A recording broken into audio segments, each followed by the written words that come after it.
حضرت صلی اللہ علیہ وآلہ وسلم پر وحی کا ابتدائی دور اچھے سچے پاکیزہ خوابوں سے شروع ہوا۔ آپ خواب میں جو کچھ دیکھتے وہ صبح کی روشنی کی طرح صحیح اور سچا ثابت ہوتا۔ پھر من جانب قدرت آپ تنہائی پسند ہو گئے اور آپ نے غار حرا میں خلوت نشینی اختیار فرمائی اور کئی دن اور رات وہاں مسلسل عبادت اور یاد الہی و ذکر میں مشغول رہنے لگے۔ جب تک گھر آنے کو دل نہ چاہتا توشہ ہمراہ لیے ہوئے وہاں رہتے۔ توشہ ختم ہونے پر ہی اہلیہ محترمہ حضرت خدیجہ رضی اللہ تعالی عنہا کے پاس تشریف لاتے اور کچھ توشہ ہمراہ لے کر پھر وہاں جا کر خلوت گزین ہو جاتے۔ یہی طریقہ جاری رہا یہاں تک کہ آپ پر حق منکشف ہو گیا اور آپ غار حرا ہی میں قیام پذیر تھے کہ اچانک حضرت جبرائیل علیہ السلام آپ کے پاس حاضر ہوئے اور کہنے لگے کہ اے محمد پڑھو۔ آپ فرماتے ہیں کہ میں نے کہا کہ میں پڑھنا نہیں جانتا۔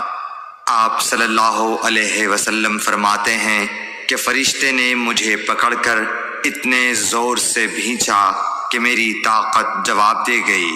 پھر مجھے چھوڑ کر کہا پڑھو۔ میں نے پھر وہی جواب دیا کہ میں پڑھا ہوا نہیں ہوں۔